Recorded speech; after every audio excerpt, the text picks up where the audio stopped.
This Is England, pick-up scenes, pick-up interview, something or other, 2011, 88. My name is Vicky McClure and I play Lol. It's a fucking magical experience. Like, Woody's quite a sensitive lad, and he's, I don't know, I think he's a bit selfish actually. And she's not part of the gang anymore because she's a mum and she's got a daughter to look after, and you know, because her and Woody have split up and obviously having a relation with Milky and having his child, it's just completely messed up the dynamics of the group. Sean and Faye started, you know, having a bit of a fling, and like in the kissing scene that's in the play, you know, it dragged on for a lot longer, and I think the feelings for the two started growing a lot, and Sean was kind of in that predicament where, you know, he's got a girlfriend but he wants to try something new, you know, he wants to see if he's still got it, if he's still got his mojo kind of thing. That was like a bit of an annoyance, I think, to Smell, because she wants to settle down and she wants all this stability, like within her relationship and all that, and it's just not going that way for her. It's, you know, it's like nothing's ever how it's planned, and it's not going that way for her and Sean. My name is Steve Brodie, and the character I play is Richard Woodford, which is the dad of Woody. The guy who plays me dad, oh man, he's subtle. He's a subtle genius. Like, I think his acting's incredible. Don't know whether he's autistic or what, but yeah, he's nuts. He's great. Like, he's a really brilliant actor. As a character, I empathise with him, and I know, and I feel that I've been there, but I also feel that I have to somehow exert my authority, and that I don't want to be mates with him. It's a nightmare growing up and getting serious roles. Fucking pisses me off. It's really stressful. Sean goes to the toilet and decides to stroke one out. He's having a bit of a session with his right hand, and yeah, he's going at it, and Smell walks in and yeah, catches him in the action, which was actually really fun to film. Actually, it was really fun because like when I was doing the scene, like my face was right in the lens, and like, I was like, ah. It was quite fun actually. Just caught Sean wanking and tried to win it. Like, she knows him so well now that she pretty much can just be how she wants with him, and it kind of like pushes boundaries, because their relationship has, you know, been so sort of like, it's taken them through so many dark times, so many good times. Why have you been wanking, you dirty prick? All I was having a piss. What's wrong with me?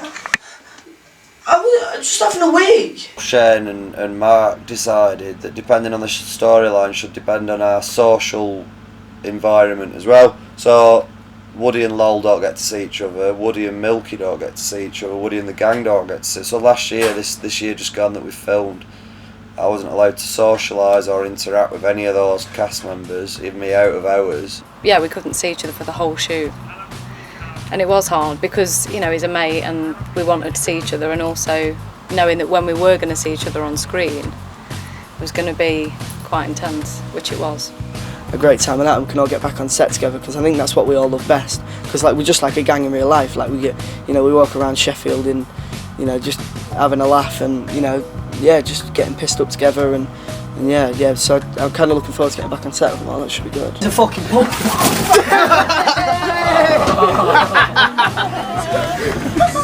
He knew last minute. Fucking knew last minute. How did you cop on with that? Go on, man. Look at him, he's hurt.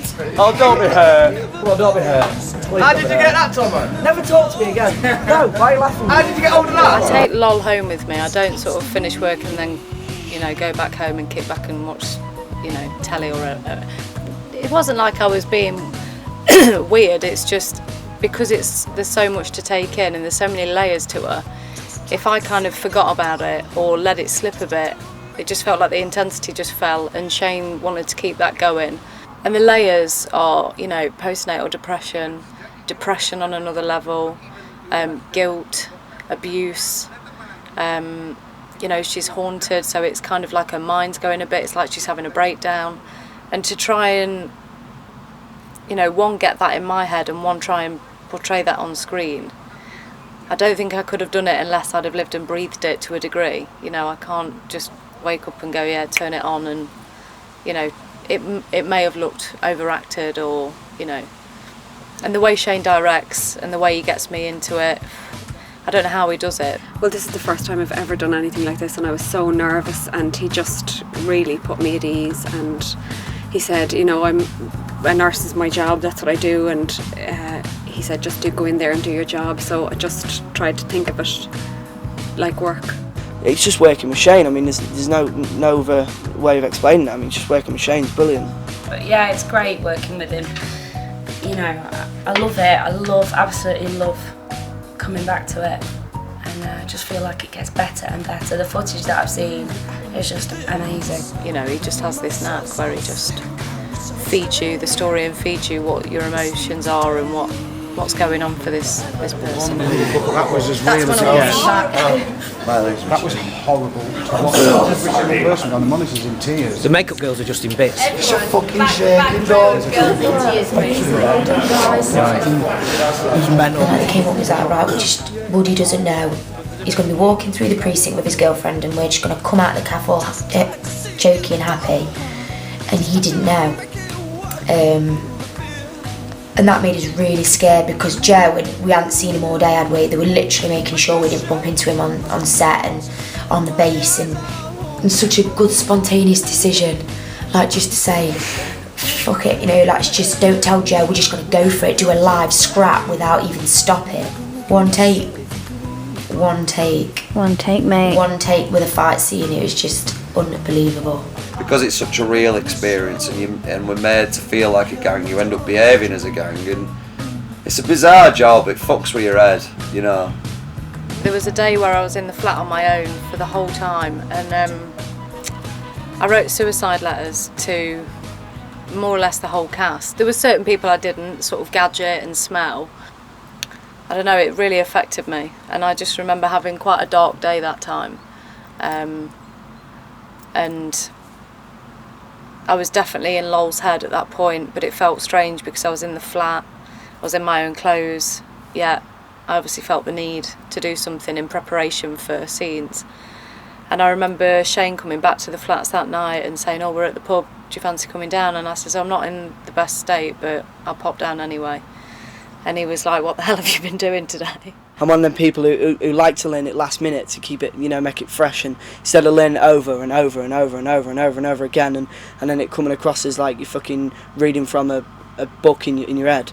So yeah, I mean, I can do the lines and I don't find them difficult at all, but I much prefer improvising because it comes across as more natural. We've got all this freedom to just basically just work with a blank canvas and just go for it however you want. And it's not easier or harder than learning lines. I think it's actually it requires just as much skill to do both, because you have to paint a picture at the end of the day. And you know, going through what I went through losing my mum, and you know, it's never going to be easy to lose anyone that's close to you, and yeah, I mean, it you know, always crops up in conversations with Synth and Sean, you know, saying that, you know, your dad would be proud of you, and like when Joe Hartley's sitting there saying, oh, your dad would be proud, I kind of think she's saying that your mum would be proud, and you know, it gets to me, and it helps. I mean, you know, like the stuff that I've been through as a kid in my past, I mean, it's going to fucking reflect in my future, definitely. And I think the rough upbringing that I have had, it's definitely going to help me in my future,